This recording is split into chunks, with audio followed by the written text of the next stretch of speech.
My best friend sold my house behind my back and showed up at closing smiling. I pulled into the driveway and saw a moving van parked in front of my house. I thought it was a contractor. I thought wrong. My best friend Mia was standing on my porch with a coffee in her hand and a stranger carrying boxes behind her. She waved and smiled like she owned the place. I froze on the sidewalk. My stomach dropped. I texted her to ask what was happening, and her reply came fast. Closing today. She said not to worry. Everything was fine. She told me she'd handle things while I was out of town. Things weren't fine. The first weird thing was the HOA notice slipped under my door 2 days earlier about a change of ownership. I figured clerical error. I called the HOA and they said the county recorder showed a deed transfer recorded yesterday. Then my realtor called. Someone had listed my house, and it was under contract and already sold. I drove to the title company because if there was a clerical mistake, they could fix it. When I walked in, Mia was there in a dress and heels, laughing with the closing agent like it was a party. I asked to see the file. The agent handed me a stack of papers. On top was a durable power of attorney with my name on it, notarized and dated 2 months ago. The signature looked like mine. The POA granted full authority to sell the property. I told the agent I never signed anything. I never granted a POA. The agent said the documents were notarized and recorded. The buyer had already wired funds. The sale closed this morning. The keys were handed over at noon. I looked at Mia, and the smile dropped from her face for a split second. Then she asked the agent to call security. The room got loud fast. They escorted me out. I stood on the sidewalk while a man in a suit held open the buyer's car door and helped the new owners load another box from my living room. Things escalated when the county clerk called me later that day and read a record number out loud. She told me the quitclaim deed had been recorded, transferring title from me to Mia, then from Mia to the buyer 24 hours later. The way it happened looked deliberate and fast. My phone blew up with texts. Neighbors sent me photos of the moving van. Someone recorded a clip of Mia carrying a lamp out at dawn. My sister sent a screenshot of the MLS listing showing the sale price and dates. I sat in my car and watched receipt emails stack up in my inbox for utility transfers, for landscaping cancellations, for donated furniture picked up from my house. My first instinct was denial. Maybe it was identity theft. Maybe my signature had been forged. Maybe a mistake. Then I looked at the POA more closely and found a notarization stamp with a name I recognized from years ago at a party. A notary Mia knew. I called Mia and demanded answers. She texted back that I had asked her to help, that I'd been stressed and gave her temporary control so she could stage the house. She said it was all to get a better price for me. I had no memory of signing anything. I went through old emails, through my calendar. 2 months ago, I had been in a car accident and missed a week of work, but I didn't remember meeting a notary or signing power of attorney paperwork. I drove home and ripped the house apart for anything that would prove I'd signed. Nothing. No scanned copy in my email, no photos. My handwriting never looked like the signature on the POA. That night, I found a receipt for a notary service with Mia's card on it. The receipt was dated the same day as the notarization. I printed a screenshot and went to sleep with my head on the kitchen table. The next morning, I called the county recorder's office and asked to see the original deed. The clerk pulled up a PDF, and I stared at my own name printed on pages that looked official. The signature expert at the county said it matched my signature on file for my driver's license. That was the worst part. My driver's license signature was on file because 5 years ago I had signed a permit at City Hall and the county uses that database. My signature was everywhere. It appeared identical. I sat down hard in my car and realized Mia must have had access to me when I didn't remember giving it. I called my mother frantic. She remembered me being anxious 2 months ago and hinted that I was drinking more and not sleeping. She said I told her I'd give Mia power of attorney to list the house if something happened while I was away. I didn't remember that conversation. I wanted to believe Mom.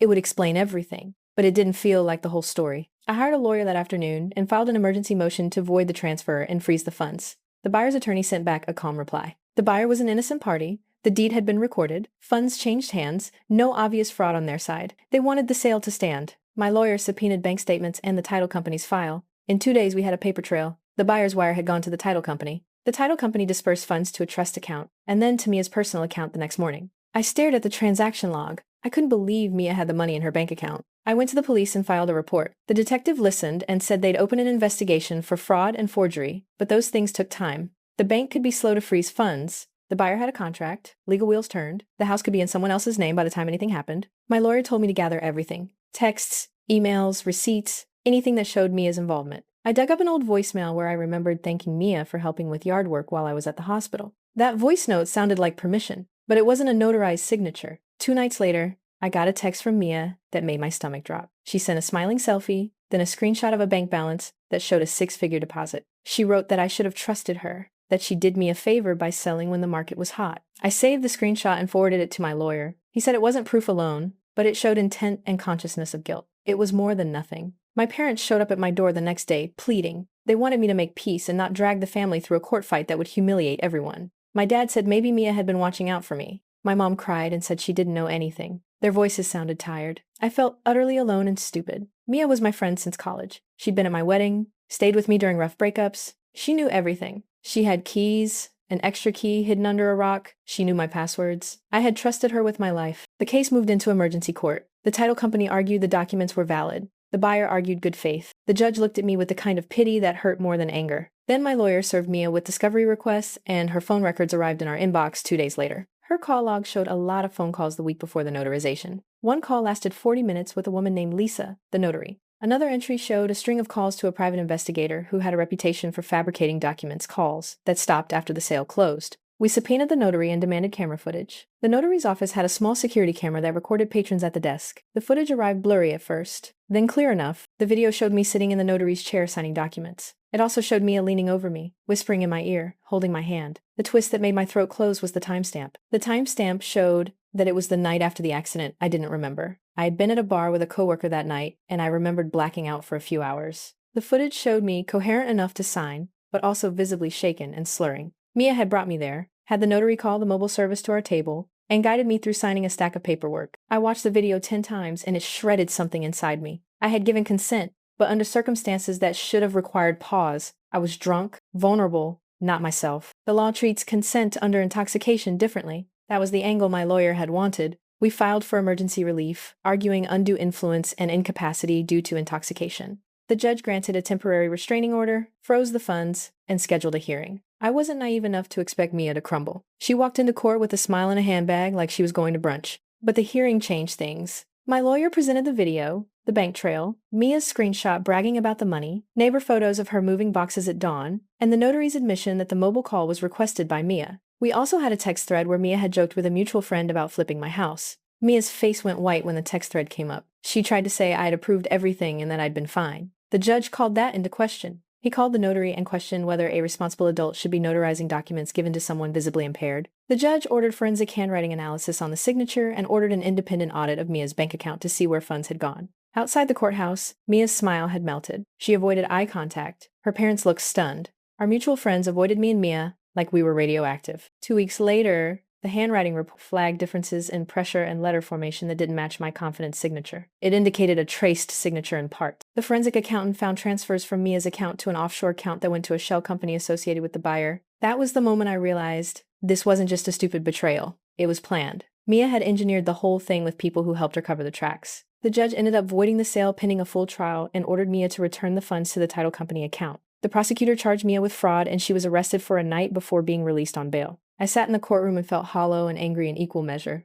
The house was technically back under my name, but the deed transfer left scars. My locks changed, alarms installed, my spare keys burned. Mia sent one last message from jail saying she was sorry and that she panicked and needed money. It was small comfort. She had betrayed a friendship that had been years long. That was the damage that money couldn't fix. We didn't reconcile. Her texts and calls stopped after the charges. Her parents avoided me. My old group chat dissolved. People picked sides. Some blamed me for being drunk at a bad moment. Some called me naive. The worst nights were the ones I replayed answers to questions I should have never had to ask. How could I miss the signs? How could someone I trusted plan this? The lawyer told me to think only about the house in the case. He said emotion complicated things. I sold the house 6 months later, not because I had to, but because I wanted to cut the place out of the part of my life that hurt. I used part of the recovered funds to pay legal fees and make sure Mia couldn't lay a claim again. I donated some to a charity that helped victims of elder scams and fraud because the attorney said those organizations did good work and I wanted the money to mean something. I bought a smaller place, changed my number, and installed cameras and locks I never thought I'd need. I still see Mia sometimes in headlines because her trial dragged on and the prosecutor told stories about a friend who smiled at closings.